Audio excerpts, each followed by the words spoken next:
Hey guys, if you're shopping for knives and gear, make sure you check out the description of the video you're watching right now for a link to my Amazon store where I've compiled some of the very best knives and gear. There's a whole bunch of different categories, including some of my own personal recommendations. There's something down here for everybody, so make sure you take a look. Thanks! What's going on, YouTube? Metal Complex here, and today I've got another interesting knife review / knife overview to share with you guys. One that is way overdue for this channel. This is the Spyderco Para 3 lightweight. This knife is instead of the standard G10 and normally S30V, in this case Maximum, we're looking at fiberglass reinforced nylon and Cts Bt1 Steel. A lot of you guys know that by many people's standards, this knife has some of the very best ratios out there and is already, you know, a design of a knife that is widely popular.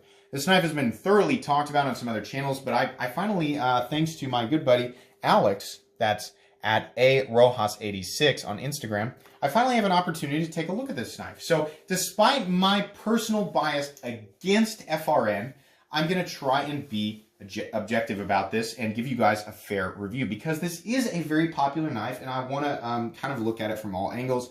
And I've spent some time with it and I think I've gathered my thoughts. So let's go ahead and get a measurement of this guy. Overall length is coming in at 7 1/4. From tip to scale on the blade, you're looking at a little over 3 inches. And cutting edge is a little under 2.75, something like 2.6. Let's do some size comparisons up against the Ontario Rat Model 1. Ontario Rat 1 coming in at 8.6 inches overall. How about up against the Spyderco PM2? Spyderco PM2 coming in at 8.3 inches overall. How about up against the Benchmade Reptilian, or in this case, the Ritter Hogue? Ritter Hogue coming in at 8 inches overall. And last but not least, a somewhat trivial size comparison, my regular Para 3. The Para 3 coming in the exact same length and size. So as you can see there, you know, everything's the same aside from a couple of things in terms of the silhouette and profile. 7 1/4 inches. So how is the action on this guy? Well, that's one thing that I wasn't super duper impressed with right off the bat. This knife is a user, so I'm not going to try and I don't want to judge it too hard. You can see there it's got a custom edge on it. The knife's clearly been used. I mean, there's some marks outside of the tumbling. So this might not be the case for everybody, right? But I've been using mine as well. Mine's not necessarily as beat up, but you can see there it's fairly dirty. Looks like maybe some patina's forming, right? And the action on mine is pretty decent. I don't have it completely fall shut, but it does drop when I push that button, and it does lock out hard, honestly. On this one, however, I'm not getting that same thing. Now, it might be that it just needs to be cleaned a little bit. This is running on phosphor bronze. I think it's very similar on the inside, but I messed with this a little bit because I noticed that it's got a little teeny tiny bit of blade play. Nothing substantial, just a little bit. So I tweaked it a little bit, right? Well, I got rid of the blade play, but I could not get the action to be anywhere close to the same action that I had on my G10 version. Again, I want you guys to keep in mind, I'm not reviewing a brand new one here, so this might not be the case. In fact, I've heard from some other people online that theirs actually came just fine out of the box. It seems to be a general consensus, though, that the ones with G10 and steel have better action than the ones with FRN housing the, you know, phosphor bronze and the steel blade. But let's keep in mind the main idea here is, can you close it with one hand? The answer is yes. Can you deploy it with one hand? And the answer is yes, right? I can still do the swing shut. I can still do the standard thumb flick, and I can still do the reverse flick. It just doesn't feel quite as luxurious as the main version, but it's nowhere near the same price. So I suppose I can kind of let that pass. You're probably going to have to fidget with yours just a little bit to make that work out and get it exactly the way that you want. Just something for everybody to keep in mind. So how's the carry profile? Well, the carry profile is exactly the same as a Para 3, except that the scales are, I mean, I don't know that I want to call them contoured, but you can see they're not quite as blocky, right? The pocket clip is a different pocket clip, and this is also, actually, this is not the standard pocket clip, but the pocket clip on the main one's a little bit longer and it's in a different place. So the only thing that's really different about the carry profile between this and the standard Para 3, and I guess for tradition's sake, we'll put the PM2 up here, is that the pocket clip is different and it's in a different place and it's for the better. Now, all of these knives, in my opinion, have the awkwardness of the height, but no one ever complains about them. So in terms of carry profile, yeah, there's nothing wrong with the carry profile. In fact, I'd go so far as to say it's excellent. I really enjoy carrying my G10 Para 3, and I gotta say, I really enjoy carrying this one as well. In the pocket, it feels very, very comfortable. Let's go ahead and weigh it, because that's a huge part of this. So this knife is literally just FRN on the inside. I'll give you guys a look on the inside here. It's interesting.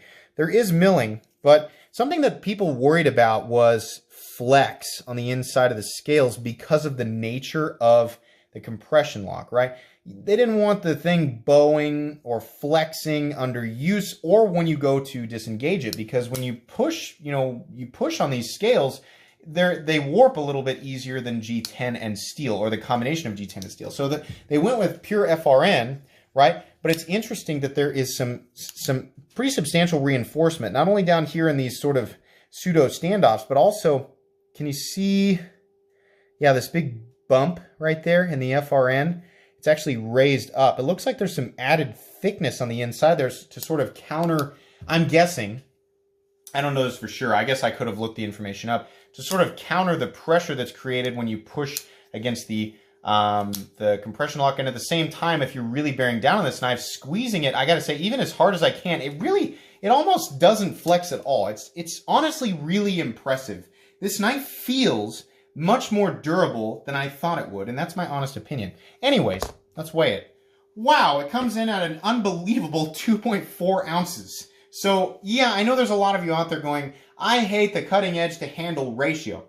Yeah, I get that. That's a reasonable complaint. Some people like a lot more blade than handle. I'm one of those people that really wants to get a full purchase, and I like the option to be able to hold on back here or choke up. For me, sacrificing a little bit of cutting edge is just fine. So when I'm left over with 2.7 inches of cutting edge, and it comes in at a weight of 2.4 and still manages to feel surprisingly durable, that's really cool. I have no complaints here. That's awesome, and I know that I'm just echoing what everybody else has already said about this knife, but truthfully, I didn't know how I'd feel until I actually handled it. So there you go. I'm pretty impressed with it.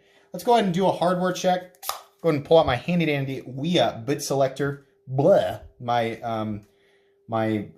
enunciation is off for whatever reason. My handy-dandy WIA bit selector and WIA magnetic driver. Two items that I can recommend to pretty much everybody, and they're very inexpensive. Just like I was talking about at the beginning of the video, if you open up my description and check out my Amazon store and pull it down, you'll see a section called Knife Maintenance.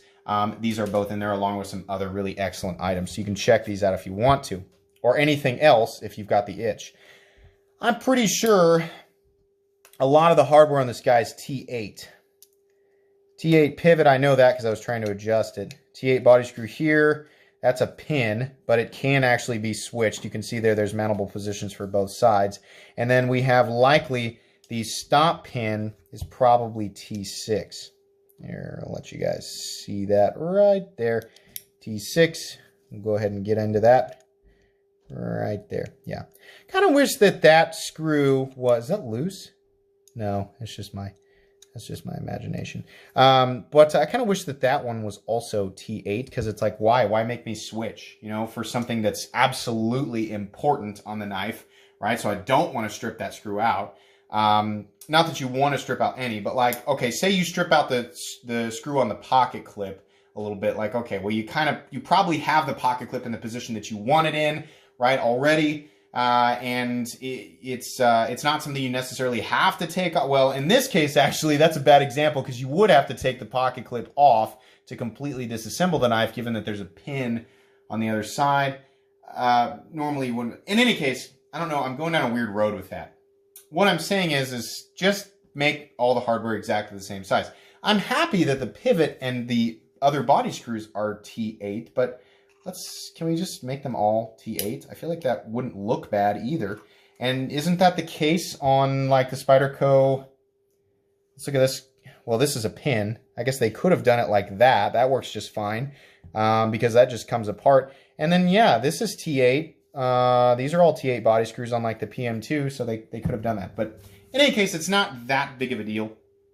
So I'm happy with that. And I'm sure, yeah, also the pocket clip screw is also going to be T8. So, okay, no big deal. T6 is never a deal breaker. It's just something I always point out if that's the case. What have we not talked about yet in this portion of the video? I don't think anything. So let's go ahead and move on here. So the scales are FRN. How come you don't like FRN, Complex? Truthfully, I fully accept the durability of FRN. I used to think that FRN was undoubtedly weaker than G10. I've actually come to find that G10 seems to be right around the strength, the same strength vicinity, right? When FRN is lighter, so considering it's about as strong or possibly as strong as G10 and lighter, you know, a lot of people tend to favor it over G10. So why don't I like it? Because it feels cheap. That's truthfully the reason that I don't like it. This, while it's not as expensive as the standard Para 3, right, it's still pretty expensive by most people's standards. I don't like FRN on any knife, truthfully. Any knife that's over about 25 bucks, I really don't like it except for the Rat, because I forget that it's actually FRN because it looks and feels very similar to G10, so it tricks my brain. But on this knife, I'm very aware that it is FRN. And while the Para 3 definitely feels more durable than almost any other knife that's utilizing just FRN and no liner, I still know that it's FRN, and it's still like, I just don't like how it feels. So if you're like, well, I'm not like you, Complex, and I don't mind FRN, then there you go. You can ignore everything I'm saying, because that's truthfully my only issue with it. I cannot contest or say that it's not durable, because I think that it absolutely is. So let's take a look at the blade here. We are looking at a tumbled blade, though it does have more machining lines than a tumbled blade on the Maximum version. And it's certainly not as satiny as the satin version on the PM2. So it's like they have multiple different versions of this finish. I kind of do enjoy the partially satin, partially tumbled nature of this knife. I can't complain. The edges up here definitely are not sharp. You can see it's barely catching any of my fingernails, so I have no complaints there. The thumb hole's nicely knocked down. Really no issue. So Cts Bt1 Steel, what do I think about that? Well, it's stainless, and according to a lot of the knife community, you can get a ridiculously fine edge on it. It's also very easy to sharpen. Now, here's what I honestly think. For this price range, and given, you know, what this knife is meant to be used for, this knife really, I think, is made to cater to as many different types of people as possible. It's so appropriate in such a wide variety of different settings. Office carry, you know, if you're going to church or a formal event, or just, you know, general EDC, camping, hiking, hunting, fishing. And it's also legal in a lot of places that require, you know, blades to be no longer than 3.5 inches. Sorry for people who live in an area where it's a 3-inch law or 2.5-inch law, because it truthfully is a little bit over that mark. I'll show you again. As you can see there, it actually is just a hair over. Well, best case scenario, it's right on the line, and it's not worth pushing it. But anyways, it's definitely a knife that's trying to cater to a lot of different people. So considering Cts Bt1 might not be the champion of edge retention or the champion of corrosion resistance, certainly not the champion of toughness or, you know, any of those features, I believe Cts Bt1 is considered a very, very well-rounded, not necessarily budget steel, but kind of in between the budget mark and the, you know, premium mark, right? I mean, if you were to say a budget steel is 440C up to VG10, and I say up to, like, you're just gonna have to imagine all the steels in between, and then a premium steel would be like S30V. You know, let's say M390 and S110V and M4, those are all ultra premium. Let's say premium starts at S30V. I would say that this steel falls somewhere between VG10 and S30V. But it is very well rounded, and I've heard that it's very easy to sharpen, especially, you know, for like people who are new to sharpening their knives. So I think Cts Bt1 is probably like one of the most appropriate steels that could have been on this knife. Would I like to see it in some different steels? Oh yeah. There's a whole bunch of people out there who want to see this in LC200N, crew wear, right? Am I right? Yeah, I can hear people going, yeah, LC200 crew wear, yeah. You know, I know that that's the case, right? So I don't have a problem with Cts Bt1. I hope they come out with some different steels. This definitely has the Spyderco splinter getter, and what I mean by that is it's a very delicate tip, so don't jam this in and pry. Had somebody talking with me the other day on Instagram about how they have broken the tip on their Spyderco knives trying to undo zip ties that are packed up against tight cardboard or wood. Yeah, that will happen. Don't do that with these knives. Absolutely. That's not necessarily indicative of, like, you know, there being something wrong with your knife. It's simply not designed to do that. There are different blade shapes designed to do different things. This one is more so going to emphasize cutting performance because it's a fully flat ground blade that drops from a really high point, right? So you've got a nice, very controlled blade, especially considering you can choke up, and you can really get in and do some of those more precision cuts or your performance cuts or whatever, and it can cut for a reasonable amount of time before you have to sharpen again, and then, you know, you're not going to have as much trouble with sharpening it as you would S30V, or in my case, Maximate, which honestly I haven't managed to dull yet or even put a nick in. But when the time comes, I know that it'll be a nightmare. So for that reason, I can appreciate CTS Bt1. You can see that this knife was designed by both Eric and Sal Glesser in Golden, Colorado, USA Earth. So this is a USA-made knife. A lot of the features here, besides the scales, you know, are really a lot the same. What's different is, of course, the texturing on the scales. Honestly, I could do without this Para 3 Spyderco. It's like the belly button of the knife. I mean, just like leave that off there and just give me this texturing all the way down, because truthfully, the texturing is awesome. I mean, if I were to forget for a second that this is FRN, yeah, it's really nice. I mean, you're locked in with the lines, but the texturing is great because I get traction without it really biting into anything. And truthfully, in and out of the pocket, because of the direction of these scales, it really doesn't bite anything. It just kind of goes in and out of my pocket like super easy. In fact, this is one of the easiest knives to get in. I mean, as far, you guys know I always talk about like a knife's true purpose, like as far as like the different steps, it should be in your pocket and it should stay in your pocket until you need it. And then when you need it, you should be able to pull it out easily. You should be able to deploy it easily. You should be able to make your cut, and then you should be able to put it away and put it back into your pocket with minimal, if no, hang up. And this knife does that flawlessly. There is no part of that I get hung up on. It actually is a little bit easier to get in and out of the pocket than my G10 Maximate Para 3 with the pocket clip that I changed out to make it easier than the standard pocket clip, right? The wire clip is just a little bit better and there's a little less friction. You know, I know it's like people are like, oh my gosh, she's talking about the amount of friction like between this one and this one. They're both easy. This one's a little bit easier because of the surface of FRN, right? So that's great. I'm really appreciative of this this little hump right here that acts as just some extra and probably much needed like density on the inside of the scales, because like I said, I really have a hard time flexing these. It feels a lot more durable. And that's probably also due to these additional plastic standoffs or FRN standoffs back here. One of them is a lanyard tube, but yeah, there's a lot of material back here it's in the right place and it's out of the way. It's still a flow-through design, so you can get in there and clean it out. But yeah, it's great. I mean, I like how they did that, and it's not necessarily unsightly. It's very functional. You do still have the lanyard hole, which is in a way better position than on the standard. See what's happening here? The original clip was not like this. The original clip hung from this point and was not deep carry because they emphasized the lanyard hole over the position of the pocket clip, which should never be the case. It should be pocket clip first. Well, this is another bad example. Pocket clip first, then lanyard hole. Like, well, that one doesn't even have it. That's another bad example. Okay, hinderer. Lanyard hole's way over here, pocket clip's up here, right? That's how that should be. So they decided, okay, let's do that. And let's use the wire clip because everybody likes the wire clip. So you get deep clip carry, unobtrusive clip, unassuming clip, right?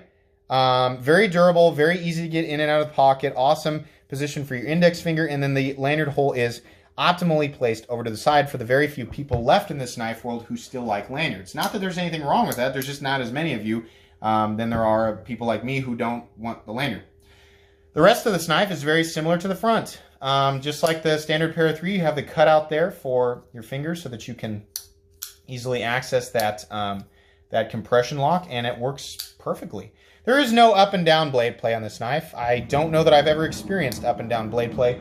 Well, it sounds like somebody's flushing rocks down my toilet. I'm sorry, I don't know what the heck that was. It came from the pipes above me.